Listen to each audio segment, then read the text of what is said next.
ഇന്നലെ തൃക്കാർത്തികയായിരുന്നു അല്ലേ? വൃശ്ചിക മാസത്തിലെ അതിവിശിഷ്ടമായ നാളാണ് കാർത്തിക.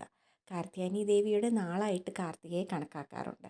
മഹാലക്ഷ്മി പ്രീതിക്കും വിഷ്ണു ഭഗവാന്റെ അനുഗ്രഹം കൈവരിക്കാനും ഈ ദിവസം വളരെ ശ്രേഷ്ഠമാണെന്നാണ് പറയപ്പെടാറ്.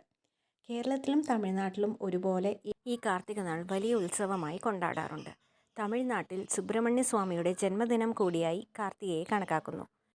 ദീപാവലിയെ പറയും പോലെ തന്നെ കാർത്തികയും നമുക്ക് ഫെസ്റ്റിവൽ ഓഫ് ലൈറ്റ്സ് എന്ന് പറയാം.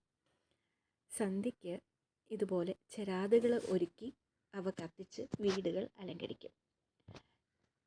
വീട്ടിലതായി ചെരാതുകളൊക്കെ ഒരുക്കിയത് അച്ഛനായിരുന്നു. പക്ഷേ സൂപ്പർവൈസിങ്ങിന് ഒരാൾ കൂടി ഉണ്ടായിരുന്നു. അതാരാണെന്ന് പറയേണ്ട കാര്യമില്ലല്ലോ, ഗാർഗി തന്നെയായിരുന്നു കേട്ടോ. സന്ധ്യയ്ക്ക് നിലവിളക്കും ചെരാതുകളും കത്തിച്ച ശേഷം പിന്നീട് ക്ഷേത്രത്തിലേക്ക് തൊഴാൻ പോയി. ക്ഷേത്രങ്ങളിലും കാർത്തിക വലിയ ഉത്സവമായി കൊണ്ടാടാറുണ്ട്. വിഷ്ണു ക്ഷേത്രങ്ങളിലും ശിവക്ഷേത്രങ്ങളിലും ദേവീക്ഷേത്രങ്ങളിലും സുബ്രഹ്മണ്യ സ്വാമി ക്ഷേത്രങ്ങളിലും വിശിഷ്ടാൽ പൂജയും വഴിപാടുകളും കൂടാതെ ദീപം തെളിയിക്കലും എല്ലാം ഉണ്ടാവാറുണ്ട്. ഇത് ഞങ്ങളുടെ വീടിൻ്റെ അടുത്തുള്ള പടുപുഴ ഭഗവതി ക്ഷേത്രത്തിൽ നിന്നുള്ള ദീപക്കാഴ്ചയാണ്. പൂജകളും വിളക്ക് തെളിയിക്കലും കൊട്ടും മേളവും എല്ലാമായി കാർത്തിക വളരെ ഗംഭീരമായി തന്നെ ആഘോഷിച്ചു. എല്ലാ കൊല്ലവും ഈ ക്ഷേത്രത്തിൽ കാർത്തിക ആഘോഷിക്കാറുണ്ട്. ഏവർക്കും തൃക്കാർത്തിക ആശംസകൾ.